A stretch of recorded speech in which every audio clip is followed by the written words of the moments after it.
My name is Nigus Solomon, and this is Neighborhood Stories.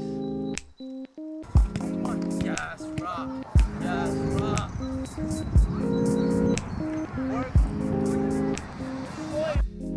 So I grew up in a small town in Ethiopia, in Hawassa. I was born in Yirgalem, which is the hospital 30 minutes outside of where I was raised. And I moved to the United States at 10, it was a very long story in how we got here, but to kind of sum it up, we won something called a DV, which is a diversity lottery. Literally, my mom just filled out an application. It's kind of like a lottery thing, and if you get picked for the lottery, you win a visa, literally, out of like millions of people. It's very, very, very slim. And we had a restaurant. I remember my mom, we had this little restaurant. It's just like a cafe, kinda.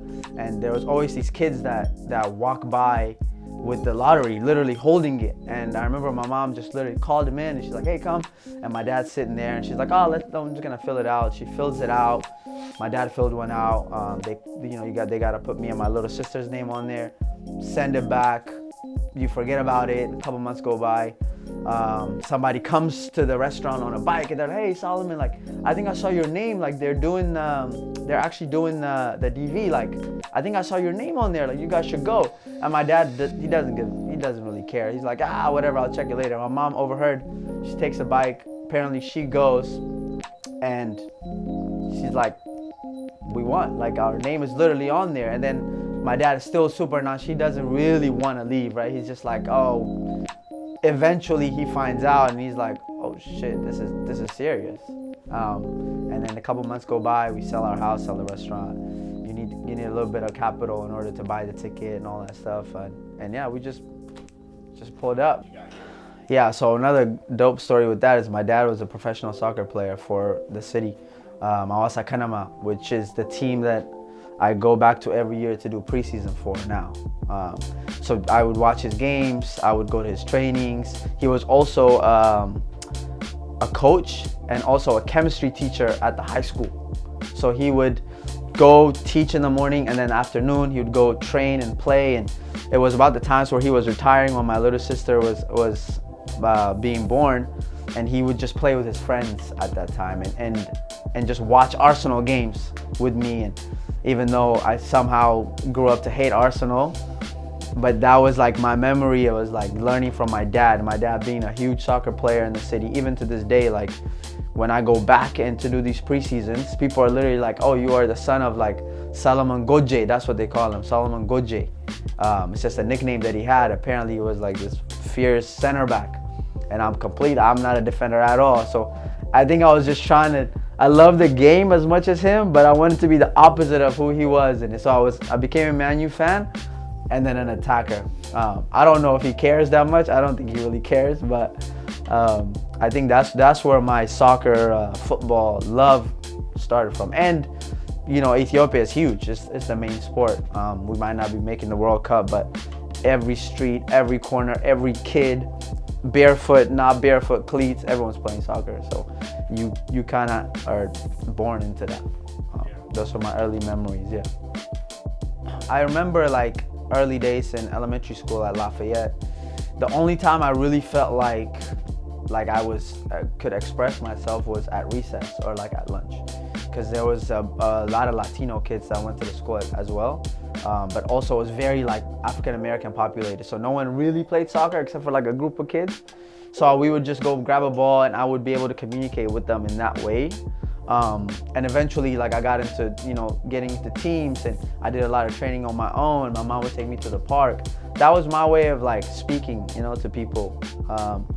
But I was lucky. I was young enough where I picked up the language pretty quickly, but being with the ball and like playing soccer was like my way of like fitting in almost. And to this day, I mean, that's exactly what I do. It's like I coach and I play, and I've traveled the world doing it, and it's inside of me, and maybe I might not remember every single detail of how it helped me then, but it 100% is like the pinnacle of who I became in the end. I got into coaching. I started coaching with the Glens. Just took a couple teams. And when everything really changed was like my sessions with the teams were very individualized, even though it was a team. I started realizing that I'm like, oh, I'm really into developing the individual, and I'm not really into like tactics and teams and stuff. So I started doing private trainings on the side. And then I hit up my boy Danai. He was one of my best friends growing up, and I spoke with him. I said, hey, what do you think about like just starting a little training program, and we can really get like the Ethiopian community involved, mostly because there was a lot of like younger kids at our church that were just kind of not really playing sports. And he's like, yeah, that sounds cool. Let's think of a name. Thought of a name. Came up with like Golden Boot Athletics, Golden Boot this, all this kind of crazy names. And then I'm like, hey, call Johannes. I'm like, let me call Johannes. He's in Oakland. I'm living in SF. I said, yo, I want to talk to you. Let's meet up Piedmont. I think it was Cafe Gaylords.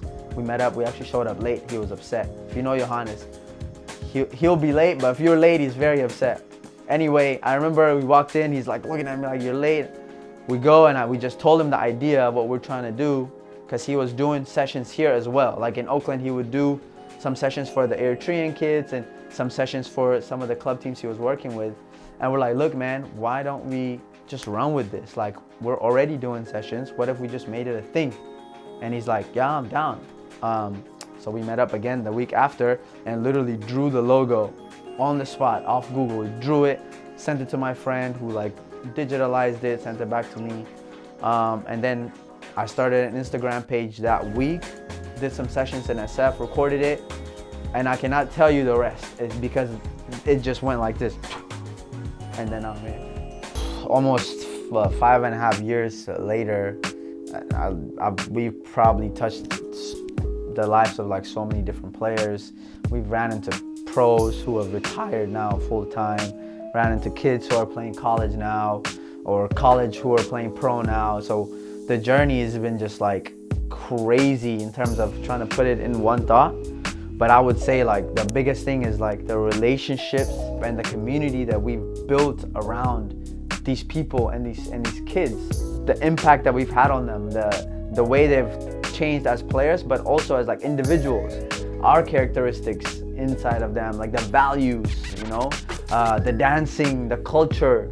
I think the biggest thing that we really try to incorporate is like, I mean, we got kids from everywhere, you know, I'm talking, we got kids from East Oakland, Richmond, Danville, San Jose, Walnut Creek, like you name it, right? And everybody comes with a different set of characteristics and different package. But whenever they're with us, it's like, hey, you're gonna learn about me. You're gonna be with me. It's an intimate time. It's me and you. You're gonna have to accept me and everything that I have to offer, just like I have to accept you, you know. And eventually, like, these things stick with people. And I would like to say that me and my coaches, we're positive individuals who have good values, who are God-fearing people.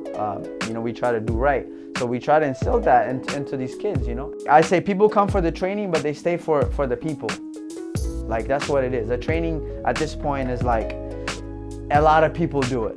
You know what I mean? Some people do it better, maybe a little bit, but training is training, you know. At the very least, I say like an educator, you can learn what not to do from someone. That's also learning. But the person itself and the environment that we create is something that you cannot replicate, and you just cannot make it up. It's natural. It's just who we are, you know. One of my best friends and one of my really close brothers, I would say, he just left to Seattle. And one of the girls he was coaching, Ava, on Monday, she's tearing up after the session.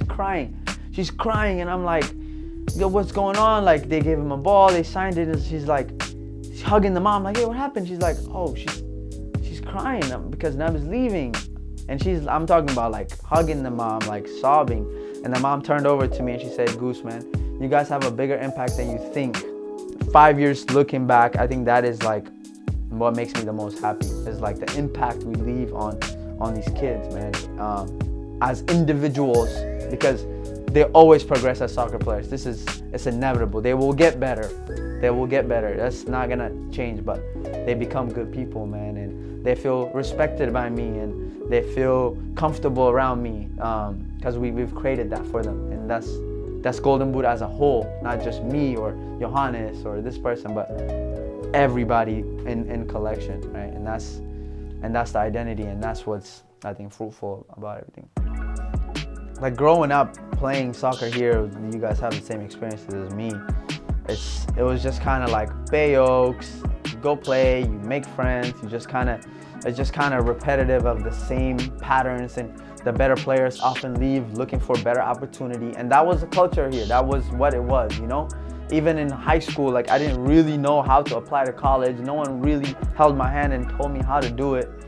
But now it's like a whole different beast, a whole different world, right? Because of people like us and you guys and the Yaskos and everybody now that's like, okay, it's been like this for so long, how the hell are we gonna change it? And now it's not just go to Bay Oaks or go play for Mavericks. It's like, no, there's opportunity. I got kids from Oakland who are playing for Nashville's MLS Next Team, coming back, training with us, coming back, training with Yasko and doing this and doing that. It's a big community, and like it has its own identity now. Like soccer in the Bay Area, it's its own beast. The young people who grew up in the stagnant soccer community here, who probably, if we were like younger now and in this generation, probably be at a way different level, are making impacts to change it, to make it like that for the new generation. Because the new generation now I'm looking at, it's like sky's the limit. Like I'm talking Gus, Javi, Chuck, just the kids that I know, just only the kids that I train. Elsa, national team pool, all these, like what? I don't remember anybody playing national team back then, but I know the skill set was there. We just didn't know, it was just not hot. It was just not hot, you know? I got a lot of ambitions. I got a lot of dreams. I'm a dreamer, man. I'm a dreamer. My personal goals, I want to have an academy in Ethiopia where I think there's a lot of talent. I've been studying the Ethiopian football culture for a couple years now, and I've even had a chance to work with the national team, which is probably the biggest highlight of my coaching career. And I see that the potential is unreal and ridiculous, but the resources are scarce and don't really exist. The new type of training does not really exist. There's no young people trying to, or the diaspora that's outside of the country trying to go back in and change the footballing culture. So my biggest goal is eventually like to own an academy there where we can get kids to college here, get kids to European trials, get kids to play for the national team, get kids tournaments, have a field there where we can take people from here, like teams from here, to go and play there and compete and see the culture there and how other people play. Because frankly speaking, like the kids here they have everything, you know, cleats on cleats on cleats, and you go back to Ethiopia and people are playing barefoot, and you're just like, this kid is raw, you know. And now imagine giving them resources and a place to play and good coaching, you know. And I've done that, and the growth in short little times is like so big, right? So my biggest thing is to open the market up for the kids there, and you change lives, man. Like you get one kid out, that's his whole family, man. Like his whole family changes, and then their generation, you're changing generations now. Like, so that's my biggest goal personally as like a football coach, is to go back to where it all started for me.